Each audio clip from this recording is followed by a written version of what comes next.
Então, o dilúvio é a grande divisão da história. Porque nós temos o mundo com uma configuração.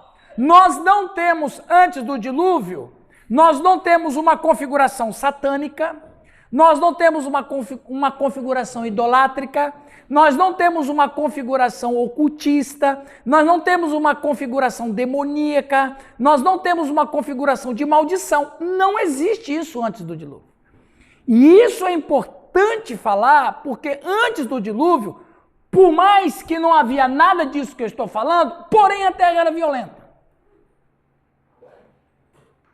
Agora aconteceu o dilúvio, né? Eu sou mais partidário dessa data, 3.300 a.C.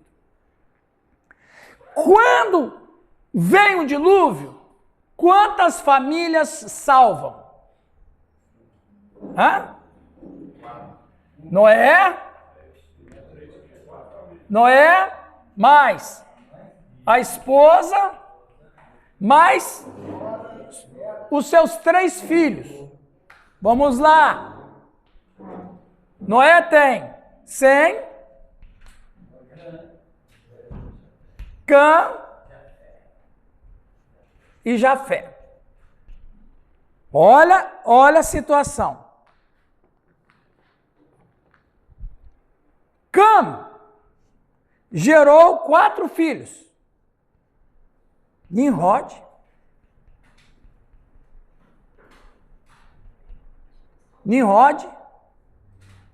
Misraim, Put e mais um que eu esqueci. Hã?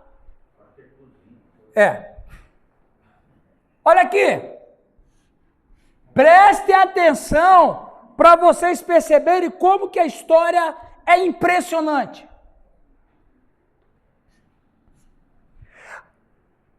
A idolatria e o ocultismo só pode ter começado aqui. Agora, antes de falar de Moisés e os magos do Egito, quem começou com a idolatria, quem começou com práticas ocultistas, eu quero falar com bastante detalhe aqui, foi Nimrod. Nimrod, que significa rebelde. Preste atenção.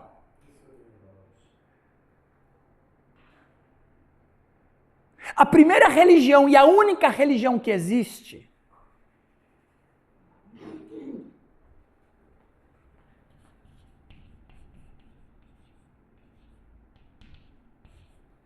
a primeira religião e a única religião que existe é a religião da rebeldia. Quem começou com a rebeldia? Lúcifer. Adão e Eva eram rebeldes ou não? Não. Eles caíram em rebelião, mas não foram rebeldes. Satanás não conseguiu torná-los rebeldes. Veja, a rebeldia é a primeira e a única religião, porque tudo que se vem fora de Deus e fora de Cristo é o quê? Rebeldia. Eu estou querendo, ou adorando, ou amando algo que não seja em Deus. Todo tipo de religião que se constrói fora de Deus tem um nome. Qual? Rebeldia. A rebeldia é um pecado ligado a Satanás. Porque Satanás foi o primeiro rebelde. A palavra rebeldia significa ir contra uma autoridade, desafiar uma autoridade posta, querer brigar contra alguém maior. Isso é rebeldia. Muito bem. Nimrod se chama rebelde. E tem umas coisas em Nimrod que a Bíblia não fala, mas que há fontes extra-bíblicas que é muito interessante, eu quero que vocês prestem atenção. Assim, a enciclopédia de McClintock Strong diz o seguinte sobre Nimrod. O que Nimrod fez ao sair no encalço como caçador, porque a Bíblia diz ele que era um grande caçador, não é? Era o primeiro indício que conseguiu como conquistador. O significado, então, será que Nimrod foi o primeiro, depois do dilúvio, a fundar um reino. Então, as pessoas viviam em regiões tribais, em situações tribais. Ele unificou. Quando ele vai surgindo nas terras de Sinar, que depois ela vai ser Babilônia, Ur, Ugarite e etc. A unir os espalhados fragmentos do domínio patriarcal e consolidá-los sobre si próprio como único cabeça e senhor. E tudo isso em desafio a Deus, pois significava a intrusão violenta do poder camítico em território semítico. Preste atenção. Vocês estão pensando, mas para onde você está indo? Calma lá, que vocês vão entender. A gente precisa entender as coisas e a gente precisa conhecer a história para saber o que acontece hoje.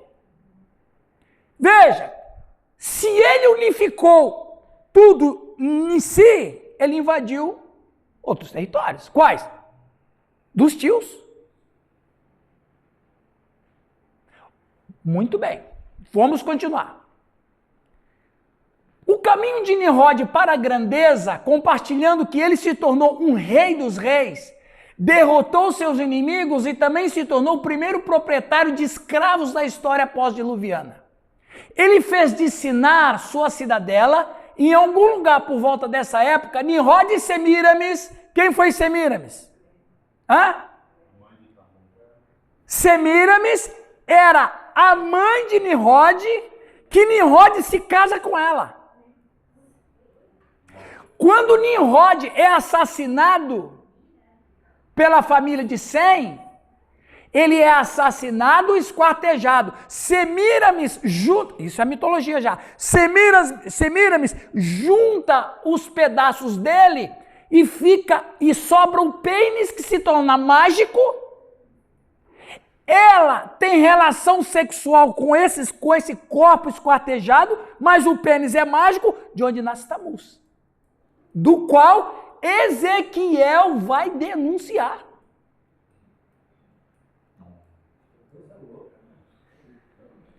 O que nós estamos tratando? Calma, que vai piorar. Vai piorar. Se declararam deuses. Nimrod e Semíramis, mãe e esposa, se declararam deuses. Aparentemente, o sucesso subiu à sua cabeça. Foi nessa arrogância que Nimrod construiu a Torre de Babel, e a construiu por dois motivos. Para interagir com os deuses, porque ele e a esposa Semíramis se tornaram deuses, e para fornecer uma fuga, caso Deus envie outro dilúvio. Preste atenção. O Talmud babilônico, Erubim 53a, olha só o que eu fui procurar para achar, para trazer para vocês. Declara. Então, por que foi a ele chamado de Nimrod? Porque incitou todo mundo a se rebelar contra a sua soberania, a soberania de Deus. O nome Nimrod deriva-se de Marhadá, que ele se rebelou ou ele deserdou. Continuando. Olha o que o Flávio Josefo vai dizer de Nimrod. Pouco a pouco transformou o estado das coisas numa tirania, sustentando que a única maneira de afastar os homens do temor a Deus era fazê-los continuadamente dependentes de seu próprio poder. Ou seja, o Nimrod fazia o quê? Ele desviava, porque o Noé, a esposa e os filhos falaram para a família sobre o dilúvio. Os filhos de Noé falam para os seus filhos e sobrinhos sobre o dilúvio. Guarda essa palavra.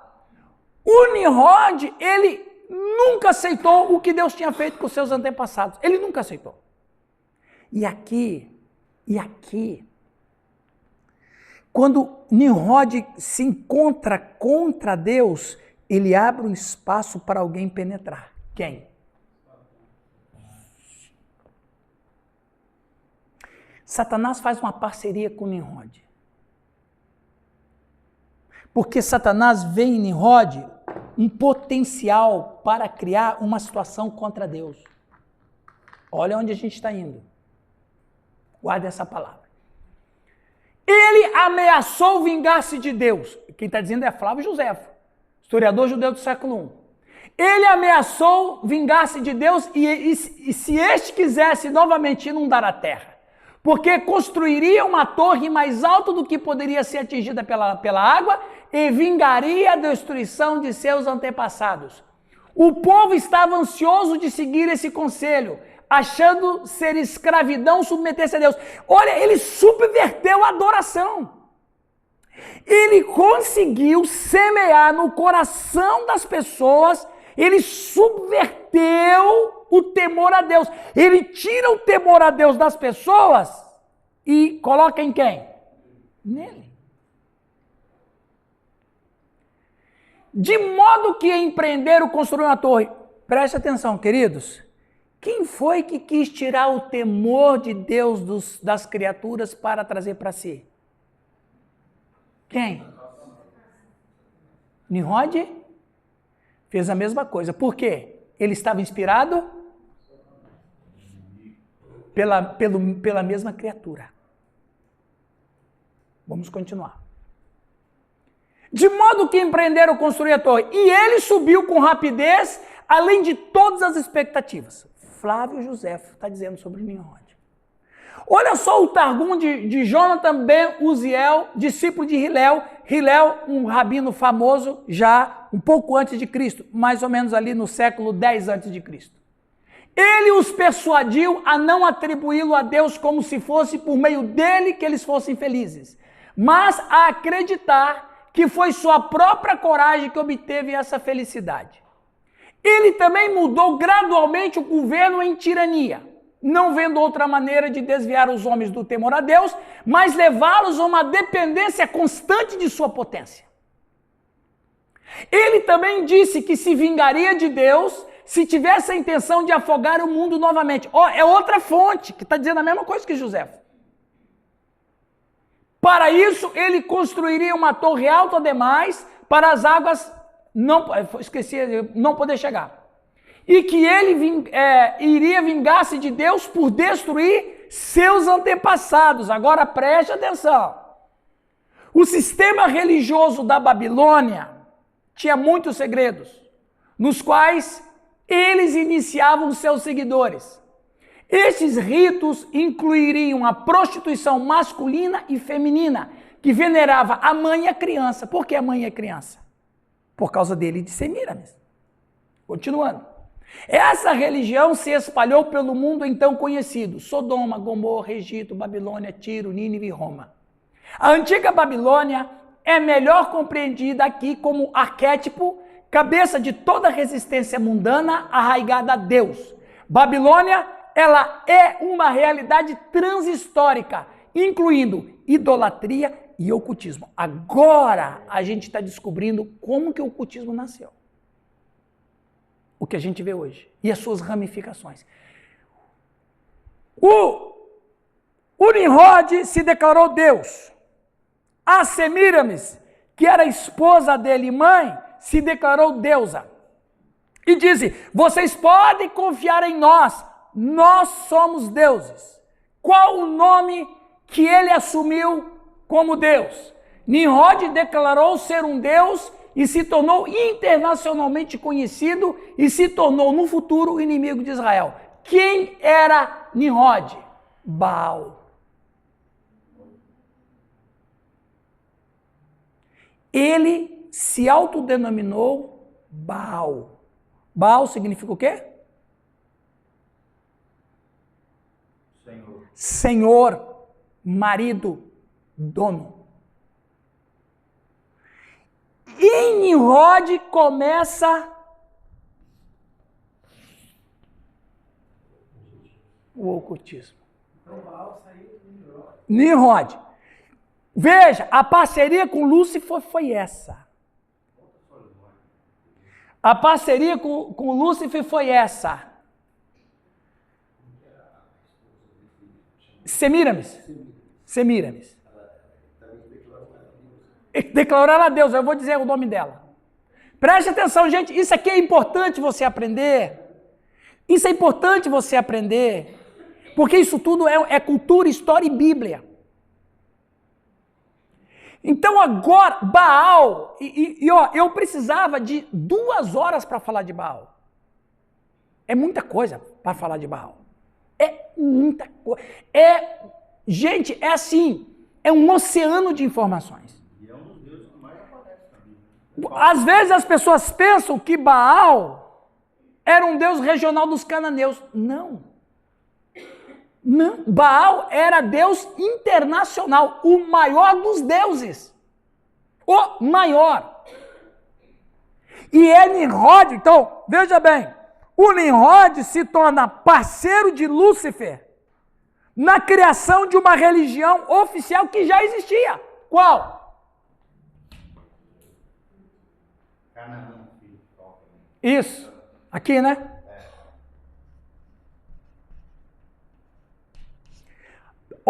Olha que situação, pessoal. Ele constrói Babilônia. Ele era arquiteto também. Semíramis, olha que interessante. Ele começa a Babilônia no seu estado civil e Semíramis cria nesse estado civil a religião. A idolatria, o ocultismo, o demonismo, o satanismo começa em Nimrod. Aproximadamente por aqui. 3.300 a.C. Nessa parceria que o Nimrod faz com Lúcifer, eles inauguram uma religião que vai se chamar Babilônia. A Babilônia, mais do que o nome de uma cidade, a Babilônia ela é, como diz aqui, ela é uma realidade transhistórica. Tanto é que em Apocalipse, a Babilônia, ela está presente no capítulo 17 e 18. Por quê? Porque Babilônia não é uma cidade, é um sistema. É um sistema calcado por ocultismo. Aí, com essas informações que eu passo para vocês, você vai entender por que o João, em Apocalipse, inspirado por Deus, vai dizer: Babilônia é a mãe das meretrizes. Para Deus, qual era o pecado de prostituição? O que era? Em outras palavras, Nimrod e Semíramis criaram essa religião chamada Babilônia, esse satanismo, esse culto ocultista, e faz o quê? Exporta. Destrona Deus e se apresenta como Deus, do qual ele se chama Baal e a Semíramis se chama Astarote. Olha que coisa, Baal, a versão acadiana desse nome é Bel, como em Babel. Tanto Nimrod quanto Semíramis afirmavam ser Baal e Astarote, a rainha do céu. O profeta Jeremias profetizou. Vamos ler isso aí. Vamos colocar o profeta no meio da nossa aula aqui. Jeremias 7,18, quem vai ler? Quem? Giovanni lê. Jeremias 44, 17 a 19. Quem vai ler? Marcos. Está do lado do coisa. 44, 17 a 19. Jeremias 44, 25. Quem vai ler? Quem pode ler? 44, 25. Vamos ler. Sidney. Vamos ouvir o que diz o profeta. Os filhos apanham a lenha, os pais acendem o fogo, E as mulheres amassam a farinha para se fazerem bolos à rainha dos céus e oferecem libações a outros deuses para me provocarem a ira. Exatamente. Olha o intento de Satanás aqui, pessoal. Marcos. 44, 17 ao 19. Ao 19. Mas certamente cumpriremos toda a palavra que saiu da nossa boca, queimando incenso à rainha dos céus e oferecendo-lhe libações como nós e nossos pais, nossos reis e nossos príncipes. Temos feito das cidades de Judá e nas ruas de Jerusalém. E então tínhamos fartado de pão, e andávamos alegres e não víamos mal algum. Mas desde que cessamos de queimar incenso à rainha dos céus e de lhe oferecer libações, tivemos falta de tudo, e fomos consumidos pela espada e pela fome. E quando nós queimávamos incenso à rainha dos céus e lhe oferecíamos libações, acaso lhe fizemos bolos para a adorar e oferecemos-lhe libações sem nossos maridos? E o 25, Sidney. Vamos ler. Assim fala o Senhor dos Exércitos, Deus de Israel, dizendo: Vós e vossas mulheres não somente falastes por vossa boca, senão também o fizestes por vossas mãos, dizendo: Certamente cumpriremos os nossos votos que fizemos, de queimar incenso à rainha dos céus e de lhe oferecer libações. Perfeitamente Sim. confirmastes os vossos votos e perfeitamente cumpristes os vossos votos. Preste atenção aqui, Alex. Jeremias profetizou em que época? Ele foi contemporâneo de que evento? Não, ele foi durante. Não, ele morreu na Babilônia. Olha lá, Jeremias profetizou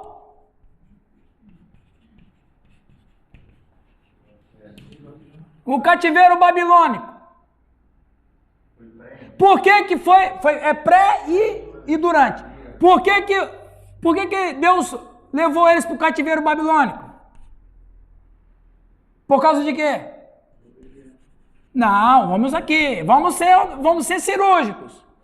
Idolatria a quem?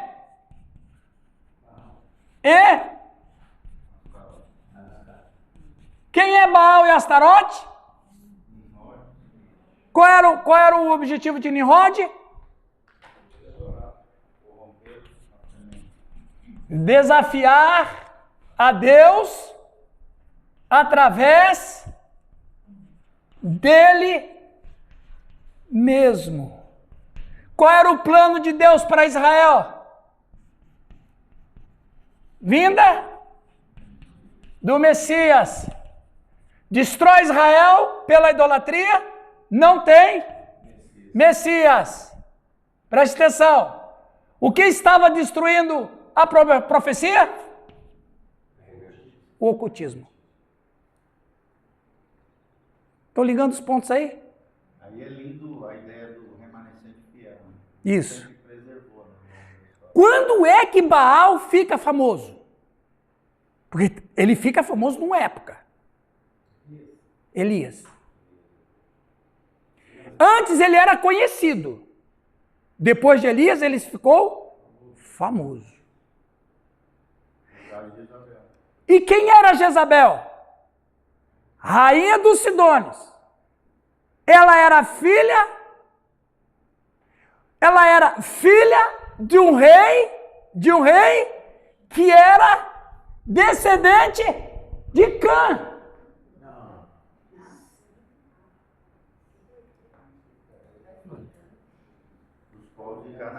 Dos povos de Canaã. Pessoal, eu estou aqui tentando desenhar para vocês como que o ocultismo estava enraizado em Israel para destruir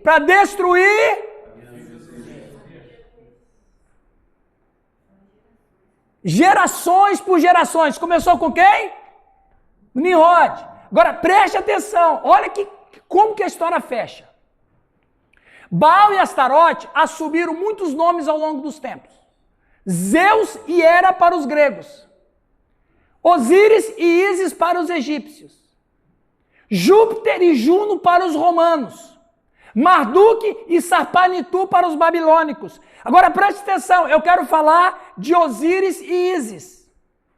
Osíris é Baal. Ísis é Astarote. Osíris é Nimrod e Ísis é Semíramis. Preste atenção, diz o Talmud babilônico que quando Nimrod começou a propagar essa idolatria, esse demonismo, esse satanismo e essa idolatria, os semitas mataram Nimrod. Porque foi afronta contra Deus. Mataram Nimrod, mas não mataram a semente. Agora, preste atenção, de acordo com o conto, os semitas mataram Nimrod e esquartejaram. Na cultura egípcia, Osíris foi morto por Sete, o irmão. O Osíris foi morto por Sete e foi esquartejado. E Ísis casou com um filho. É a mesma história, gente. Se repete em outra cultura. Olha, nós temos uma cultura europeia, nós temos uma cultura do norte da África, nós temos uma cultura que é ali do centro também da Europa e no Oriente Médio. Todas as culturas ficou permeada de... O Nimrod morreu, mas a semente do mal ficou. Cumpriu o programa, cumpriu a agenda de Satanás. Satanás, vem para cá que você já é meu. E os Sidônios hoje é o Líbano. Os Sidônios hoje é o Líbano. E o Líbano hoje é inimigo de quem? De Israel. De Israel que promoveu? O ocultismo continua, meus irmãos. A guerra é espiritual desde aproximadamente...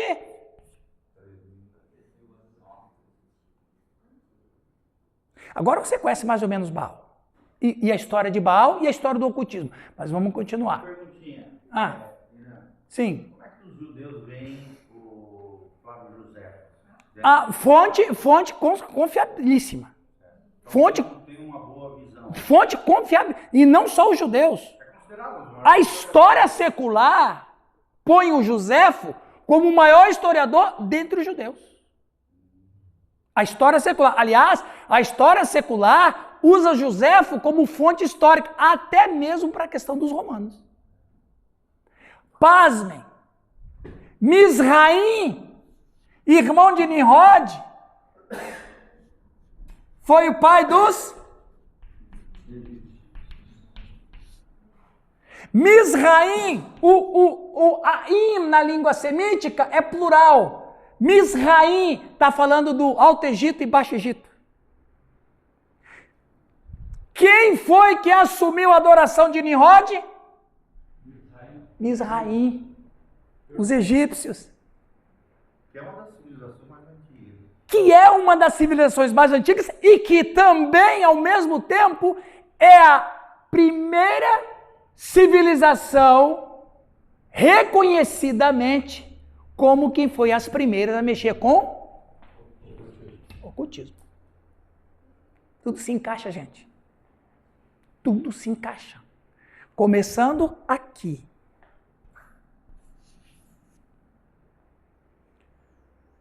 Aí, quando chega Moisés, a história espiritual, ela só existe por uma razão.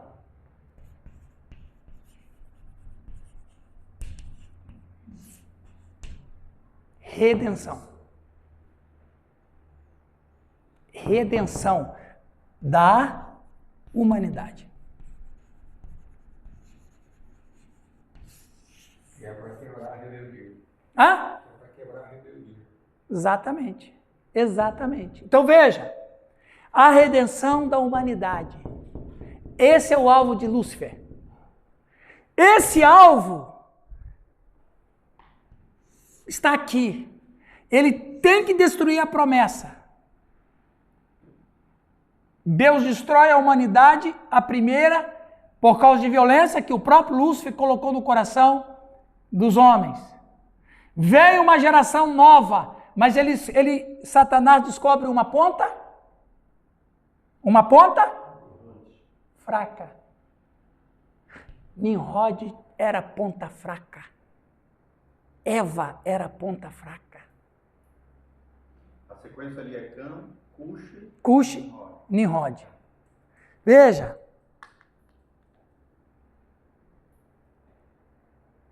São as pontas fracas que Satanás quer usar. Qual é a ponta fraca na sua igreja? É uma pregação. Baita. Qual é a ponta fraca da sua igreja? Quem é aquele irmãozinho que é bonzinho e tudo, mas é um cabeça fraca? Você vai descobrir, em todas as igrejas tem uma ponta fraca. E é essa ponta fraca que inflama toda a igreja. É a ponta fraca que atrapalha o desenvolvimento do quê? Da pregação.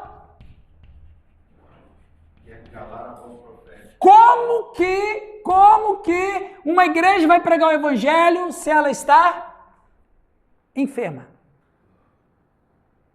Presta atenção, gente. Isso é batalha espiritual. É batalha espiritual.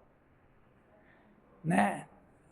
Eu não sei como é que está a mente de vocês, mas eu estou vendo que tem um clima assim meio de suspenso no ar. Na verdade, está clareando, tem coisa que a gente sabe, ouve, Isso. aprende e tal, e agora está se encaixando. Tudo. Assistindo a aula que a gente depois vai se esclarecer ainda melhor. Vai se esclarecendo melhor. Por isso que é importante. Agora veja, olha aqui, ó. O mundo tem duas configurações. Uma e a outra. O mundo que vivemos hoje é um mundo pós-dilúvio. E foi no pós-dilúvio que nós encontramos com o ocultismo. E todas as suas formas. Fala, Nilton. É interessante que a gente olhando na Bíblia, né, fala que a idolatria foi a coisa mais forte que pegou no povo. Sim. A gente sabe disso, mas na fruta onde que veio isso? Exatamente. A idolatria, mais do que... Olha, esse versículo que o Giovanni leu, do Jeremias 7,18, você viu o que Deus disse no final do versículo? Lê lá, Giovanni. Preste atenção no final do verso 18. No final do verso 18, o que diz lá? Os filhos apanham a lenha, os pais acendem o fogo, e as mulheres amassam a farinha, para se fazerem bolos à rainha dos céus, e oferecerem libações a outros deuses, para me provocarem a ira. Satanás sabia que se ele conseguisse criar deuses, Deus iria ficar irado. Agora eu pergunto, quem é a rainha do céu hoje? Semíramis? Sim, é Semíramis. Mas hoje?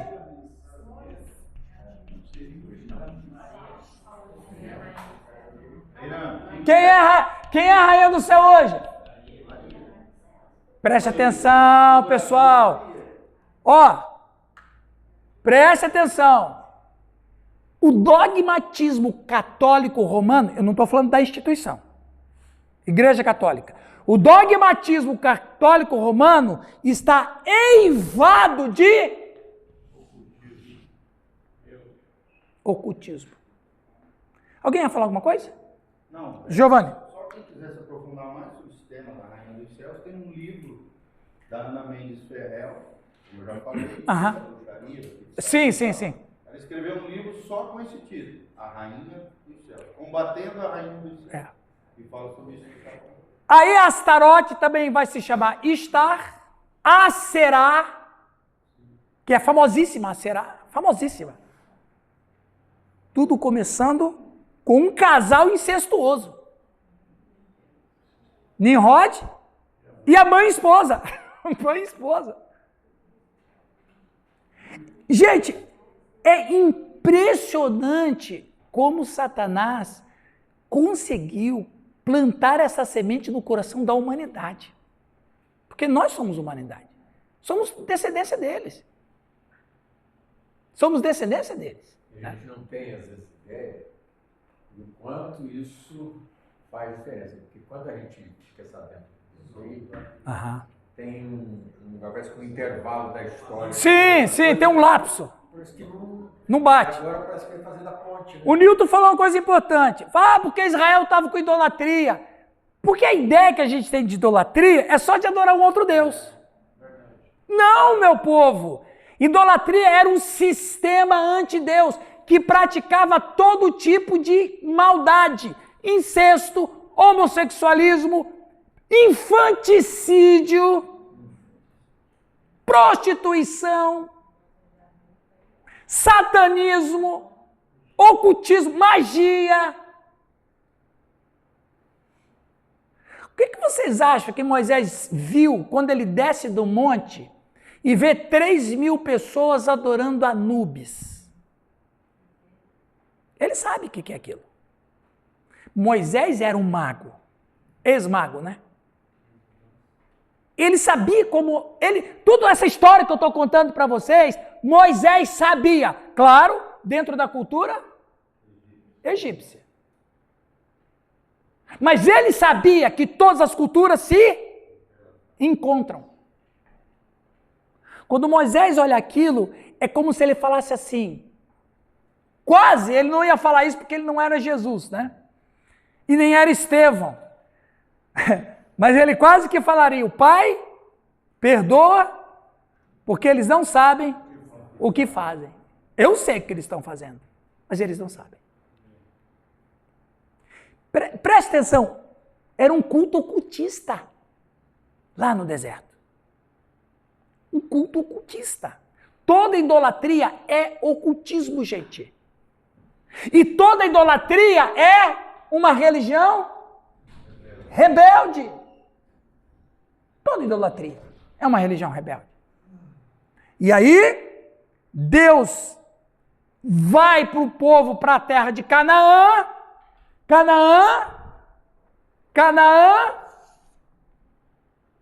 que adora Baal.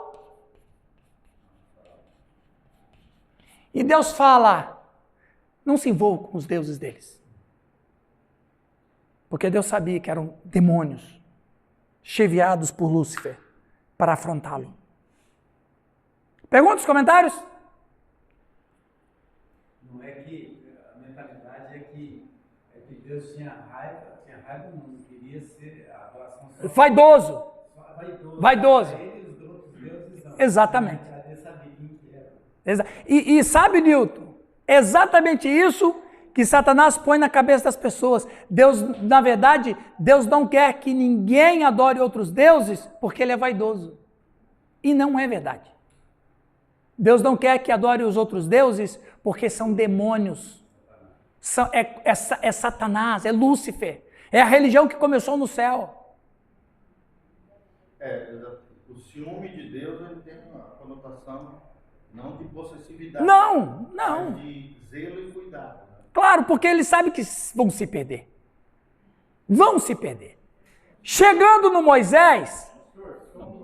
Sim, Marcos. Não sei se eu vou adiantar. Não, pode. Chegar nisso, mas segundo aí algumas informações, de vez em quando a gente ouve alguns pastores que esses obeliscos que existem em grandes cidades do mundo, ele é uma adoração a Nimrod.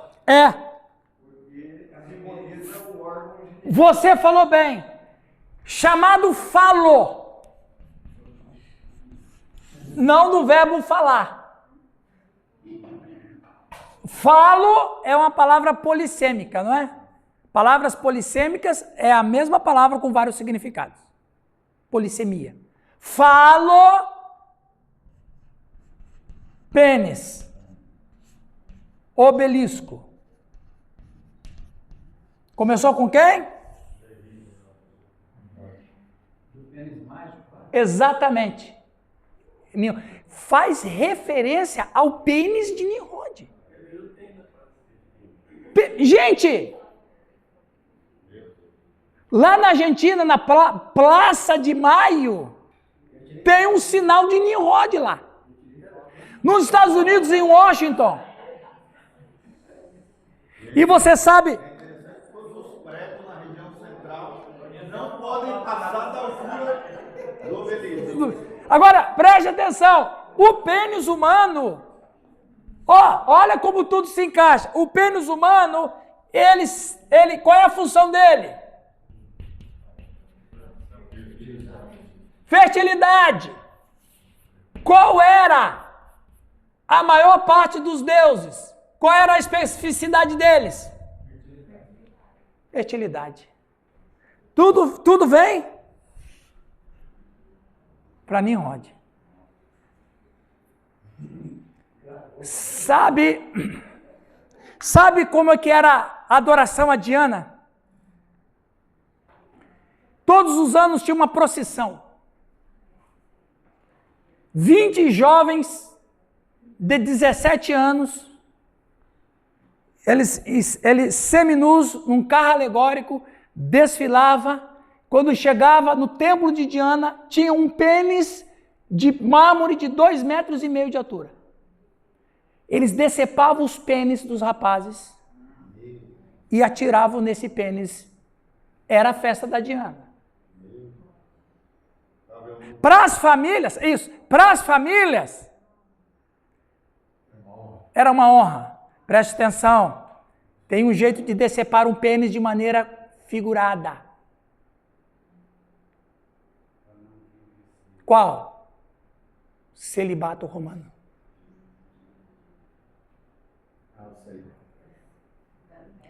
Pessoal, aqui está a fonte de tudo, pessoal. Verdade. Ok? Então veja. Você fala assim, não, mas os eunucos. Os eunucos, eles eram feitos eunucos para não ter caso com as esposas do rei. Mas no caso religioso tem um fundamento. Qual é?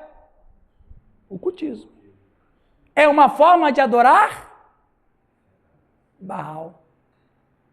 Lá no Vaticano Tem um, exatamente. Abriu os olhos um pouco mais de vocês?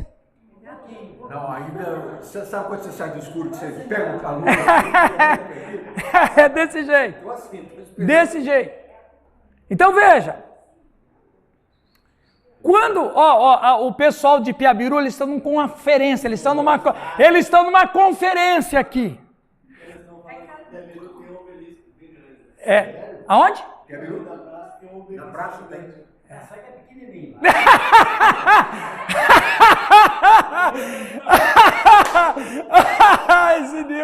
Esse Newton eu vou te contar. Agora, preste atenção. Preste atenção, queridos. Nimrod e com Lúcifer inauguraram oficialmente o reino das trevas. Só que quando Jesus Cristo veio, ele foi um intrometido. Jesus foi intrometido na história. Jesus traz o reino da luz. Quando nós estamos... Eu vou falar dos demônios ainda, não hoje, talvez eu acho que hoje não. Mas vocês não podem perder a aula sobre os demônios. Quanto vai ser? Talvez hoje eu mexa algum pouquinho. Não, hoje eu não vou mexer, talvez. Talvez semana que vem. Presta atenção. Quando o cristão expulsa demônio em nome de Jesus, agora você sabe de onde eles saíram. Ai, seu Nimrod. Exatamente. Você pode até falar isso, porque é. É a fonte. O Nimrod foi a porta dimensional do mal. Foi a porta dimensional do mal. esse sujeito é pior que Judas Iscariotes. Porque ele foi a fonte usada para tentar destruir a maior promessa das Escrituras. O que o Judas fez foi horrível, mas não chega perto do que o Nimrod fez. Ele foi a porta que se abriu para o mal estar no mundo, de uma maneira ocultista. Ok? Vamos. Falando nisso, aí nós chegamos em Moisés. Volta para a sala. Volta para a sala. Sai daí, menina. Volta para a sala. Sai de Nimrod, sai da Babilônia. Sai da Babilônia. Vem aqui. Sai de 3.300 a.C. e vem para 2024 depois de Cristo. Ah. Ó, o Nilton está procurando no Google ali, ó. Tem 96 obeliscos. Sim. Com um de Peru. Ai, sacanagem, ó. 46 está no Rio Grande do Sul. Será por quê? Olha, ó, eu não sabia disso não. Ô, Di, depois... Fala, filha. O que foi? Não, é que eu estou aqui ligada, que o catolicismo, então ele é todo voltado a essa cultura. Sim. E assim... Ô, Nilton, depois volta a falar isso aí. E assim, é uma pena, assim, porque para quem idolatra, para quem está nessa religião, porque eles não sabem, né? Não sabem. É muito triste. Não sabem.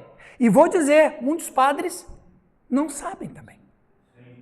Da mesma forma que a gente imaginava, mas não sabia, hoje a gente sabe. Isso. Viu, Di? Sem contar as heresias gnósticas que tem lá. Ah, isso é outra conversa, mas sem contar isso. Só fique sabendo que é o que não presta. Tá? Então veja, Nilton, fala lá do... Até o pastor Hugo tem 96 obeliscos no Brasil. Sim. E 46 só no Rio Grande do Sul. Metade dos obeliscos da nação está em Rio Grande do Sul. A pergunta é, por quê? Porque o Rio Grande do Sul é a região mais ocultista da nação. Ocultista da nação. É impressionante, pessoal. É impressionante. E olha, eu não estou trazendo nada que não seja história para vocês. Isso aqui não tem crendice, é história. Eu estou trazendo fontes históricas. Não é o que eu acho, não é o que alguém disse. Fontes históricas, culturais, bíblicas. Devia ter filme, né? Mas esse filme era de terror, né? Não, filme não, um documentário. É um documentário, mas é interessante. Então vamos chegar aqui. O poder de Deus e as artimanhas de Satanás.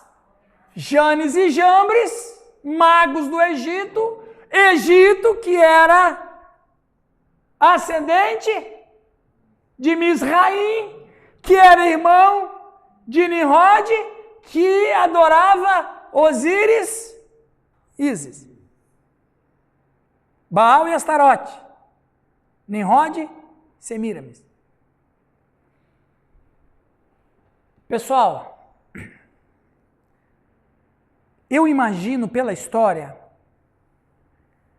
que Satanás deu poder para Nimrod, poder mágico. Eu tenho uma ficha corrida do Nimrod, eu só estou dizendo a ponta do iceberg. Eu tenho uma ficha corrida do Nimrod. O que ele conquistou, a maneira como ele influenciou o mundo, a maneira como ele conquistou os povos, é da mesma maneira que o anticristo vai fazer. Veja, o Nimrod, ele conquistou o mundo conhecido da época. O anticristo vai conquistar o mundo conhecido também. O anticristo, e a Bíblia diz isso, que vários anticristos vieram pela história. Não é isso? Não é isso aí, Giovanni? Nimrod foi um deles. Então, Satanás concede poderes a Nimrod, poderes de encantamento, poderes de magia. A magia, o ocultismo, o satanismo começa com ele aprende artes mágicas, ele ensina artes mágicas, ele ensina como invocar demônios, ele ensina como se relacionar com Lúcifer, ele ensina a obra das trevas e isso passa de cultura para cultura. Até que chega no Egito. Janes e Jambres, magos do Egito que Moisés enfrentou, Êxodo 7 e 8. Alguém pode ler para nós esse slide, por gentileza? Está quase na hora do café já. Aparentemente, isso não era mera magia. Os encantamentos dos magos egípcios eram exemplos de poder sombrio e demoníaco, que se mostrava que, pelo menos, parecia ser milagres. Milagres, ou pelo menos milagres aparentes, fazem parte do arsenal de Satanás. Isso significa que os milagres podem provar que algo é sobrenatural, mas não podem provar que algo é verdadeiro. Isso, só um instantinho. Ó, essa fala é muito boa. Ó, milagres podem provar que algo é sobrenatural, mas não podem provar que é algo verdadeiro. Continua, Sérgio. Paulo escreveu mais tarde sobre esse tema. 2 Tessalonicenses 2, 9 a 10. Vamos continuando. Quem pode ler para nós? Aqui, ó. Eu leio. Leia lá, Giovanni. 2 Timóteo 3, 7 a 9. Sempre aprendendo e nunca podendo chegar ao conhecimento da verdade. Ora, assim como Janes e Jambres resistiram a Moisés, também estes resistem à verdade.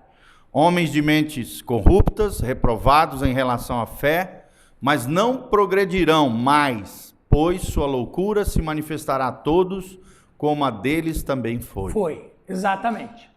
Moisés, enviado por Deus, exige a libertação do povo de Israel cativo do Egito. Estavam cativos lá porque Satanás queria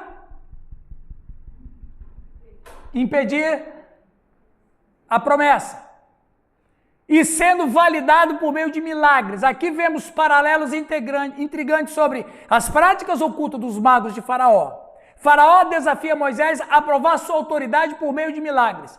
Na disputa entre Moisés e os magos de Faraó, que tentam replicar os milagres de Moisés. Os magos eram habilidosos em feitiçaria e magia, mas são superados pelo poder de Deus. Moisés, em sua missão divina, continua a realizar milagres diante de Faraó, buscando a libertação do povo de Deus.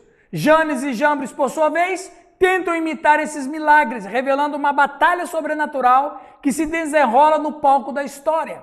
Na primeira praga, a transformação do rio Nilo em sangue desencadeou uma série de eventos desastrosos para os egípcios.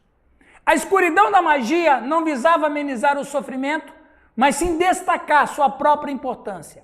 Apesar dos esforços dos magos, a segunda praga não pode ser reproduzida pelos magos, consideram então que estavam testemunhando o dedo sobrenatural de Deus pela mão de Moisés. Então isso é interessante, porque Satanás sabe que ele não pode ir contra, ele sabe que ele não pode destronar Deus, mas pode atrapalhar. Criar o próprio trono. Tenta criar, exato, tenta criar um próprio trono no coração da humanidade. Como o Sérgio leu, não com verdade, com questões sobrenaturais, mas questões sobrenaturais do mal, não é? Cuide de sua igreja. Pessoal, pastores aqui, e quem não é pastor que faz parte de uma igreja, cuide de sua igreja.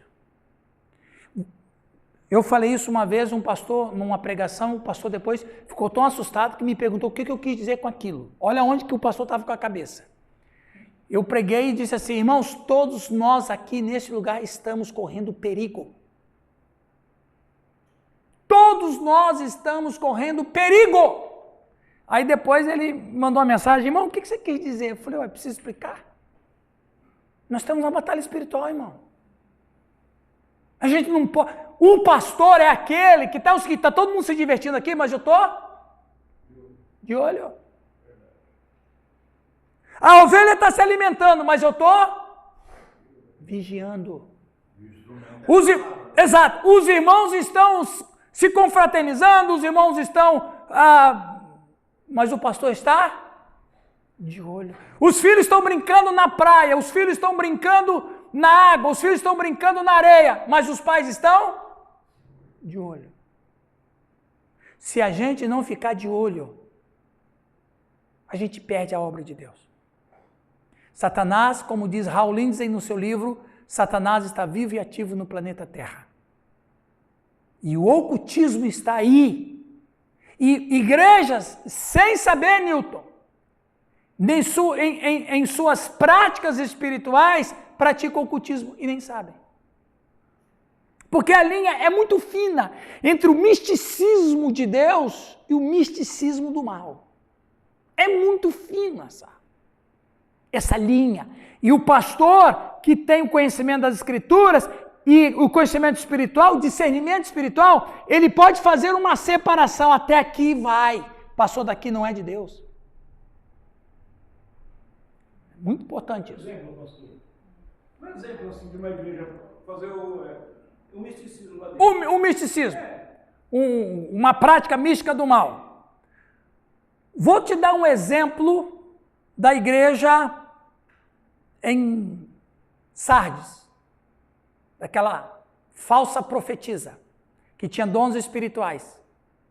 Pessoal, cuidado com isso. Eu sei que vocês todos aqui sabem muito bem distinguir o que é dom espiritual e o que não é, mas muito cuidado, porque um irmão da sua igreja pode ficar endemoniado e você pensando que ele está falando em línguas de Deus. Eu já vi. Te respondi? Sim, não, claro. A igreja lá em Sardes, Deus disse, eu tenho contra ti essa profetisa, chamada Jezabel. Quem é Jezabel? A pior mulher da Bíblia. O que ela fez? Ela importa para Israel que Deus.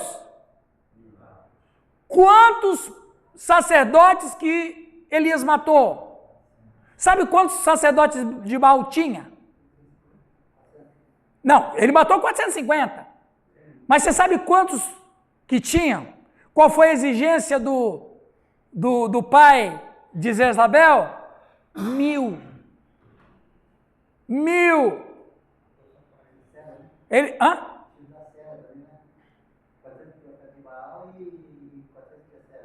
que é a mesma divindade. Tinha 1000 profetas de Baal. Metade morreu na espada de Elias e das pessoas, que Elias não matou sozinho, né? Não, nem dava conta. Fala, Oswaldo. Eu ia falar agora há pouco, né, nesse sentido que, por exemplo, a gente tem que ensinar a igreja a verdade, que a igreja não é benção, você vai sofrer, luta contra a igreja por causa do espírito maligno do Exato. Deus. Então agora você não tem, nós cremos que tem tudo isso aqui, mas só que porém na prática da igreja as pessoas começam a criar dentro da igreja os pastores com revelações e profecias de bênção, de chave, e as pessoas que não têm conhecimento começam a crer. Então agora vira uma católica. Isso. Fica crendo santo, mas fica idolatrado da fé. Exatamente. Fica o que ele fala. Exatamente. Que a voz que a gente ouve é a voz da Espírito. Ó, o Oswaldo está continuando a responder minha pergunta. Viu? Tinha um pastor na nossa igreja nos Estados Unidos, ele é falecido, morreu do coração uns 10 anos atrás. Ele foi num culto de irmãos lá nos Estados Unidos. Sabe esses cultos ecumênicos, assim? Não com catolicismo, mas comunhão. Entre igrejas. Aí ele foi lá, eram vários pastores, várias igrejas, ele foi. Aí, claro, nesse meio tinha irmãos pentecostais. E ele estava, aliás, os Estados Unidos é o berço do pentecostalismo, né? Ele estava atrás de um homem que naquele frenesi, naquela catarse espiritual, o camarada começou a falar em língua. E o sujeito começou a falar em língua, e quem estava perto, foi assim, uma coisa assim, uma catarse. Falou língua aqui, outro falou língua ali, tomou conta do ambiente. Esse irmão que estava falando em língua, e alguns irmãos que estavam perto dele começaram a orar também, glorificando a Deus por ele. E o doutor Francis era professor de grego. E o cara estava falando em grego. A língua que ele estava falando era em grego. E ele falava fluentemente o grego. E ele falou que o homem que estava falando em língua estava possesso, porque ele estava blasfemando contra Jesus Cristo em grego. Dizendo que Jesus é falso, que Jesus não tem poder, que Jesus é um derrotado, que Jesus é um mentiroso, e falou coisas horríveis que ele não compartilhou com ninguém mais. Não, e o povo glorificando a Deus, e o cara blasfemando contra Jesus Cristo, demônio nele. E o doutor Francis, o camarada, era catedrático em grego, meu. Ele interpretou tudo. ele nem precisou do Espírito Santo, ele estava interpretando tudo. O cara dizendo que Jesus Cristo era um fraco, que Jesus não era Deus, que Jesus Cristo era um derrotado, que Jesus Cristo... E falou coisas horríveis. Jesus é gay, Jesus é homossexual, falou isso em língua. E o povo glorificando a Deus. Amém, amém. Como dizem, os antigos dizem, sabe que os padres, a missa era em latim, e eles tinham sempre uma fala em latim, vulgus vulpit decipit. Aí o povo, amém. Isso em latim significa, o povo gosta de ser enganado. Vulgus é povo, vulgar. Vulpit decipit. O povo gosta de ser enganado. Lutero acabou com essa fala. Lutero, rapaz, cheio do Espírito Santo, rapaz. Expulsou demônio de tudo quanto era lado, rapaz. Só para encerrar, falando sobre Lutero. Mão no coração, fala. Não expulsou. Ele não se envolveu, porque ele disse, Newton, que estava assim um auê.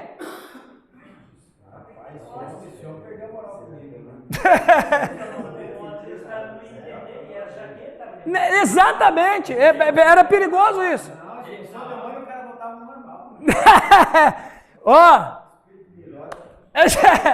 O Lutero, no auge da reforma, Jesus apareceu para ele. Jesus apareceu para Lutero de madrugada. Lutero estava orando, Jesus apareceu. A figura de Jesus apareceu e disse assim: Lutero, você está me agradando muito. A obra que você está fazendo está muito boa, mas você precisa parar e descansar. Você está cansado. As lutas estão muito grandes. Você está muito cansado. Para um pouco, Lutero. Descanse um pouco. E Lutero, na história, vai dizer que ele olha para Jesus e diz: afasta-te, Satanás. Você é pedra de tropeço para a obra de Deus. Aí o Jesus disse: por que você me chama de Satanás? Que blasfêmia é essa? E aí o Lutero disse: o Cristo verdadeiro tem a marca dos cravos nas mãos que você não tem. Era um demônio, exatamente. Querendo desestimulá-lo no período mais forte da reforma, que foi a dieta de Worms em 1525. Lembra que ele disse: esses livros são seus, Lutero? Aí ele disse: eu preciso pensar. Ele ficou uma semana pensando. A história não encurta, né? Parece que ele foi falar no outro dia. Não, ele levou 7 dias, ele ficou orando e jejuando. O que ele ia dizer? Foi quando ele disse: se eu não for convencido pelas Escrituras, eu jogo tudo isso aqui no lixo. A minha consciência é cativa à palavra de Deus. Foi nesse período entre responder que apareceu um demônio falando para ele. para ele parar. O Lutero era maravilhoso. Renan, Sim. quais seriam a tua recomendação de leitura de Lutero? Os 3 principais livros que você recomenda? Rapaz, Eu já deve ter lido muito sobre ele. a literatura mais maravilhosa de Lutero são chamadas obras selecionadas. É uma enciclopédia com 6 volumes. Ele fala de família. Parece que ele está falando nesse século. Ele fala de sexualidade. Sim, ele fala de sexualidade como se fosse 2021. Ele fala relacionamento marido e mulher. Ele fala sobre criação de filhos. Ele fala sobre política. Viu, Sérgio? Fala sobre democracia. Obras selecionadas. São 6 volumes ou 9 volumes, se eu não me engano. Na biblioteca nós temos 3. É a melhor obra de Lutero. E essa é uma obra exaustiva que você não tem que começar a ler do primeira página à última. Você pode escolher temas. É a melhor obra de Lutero. Achou aí, Giovanni? Quantos volumes tem? 7 volumes. Obras selecionadas. É a melhor obra de Lutero, na minha opinião. Obras selecionadas. Quantos filhos ele teve? 6. 6. Morreram 2 na infância. Ele eu ia te contar, aquele ali é feroz. Vamos tomar um café, meus irmãos? Não, está sem pilha. Giovanni já está com um copo de café. Vamos lá? Pastor,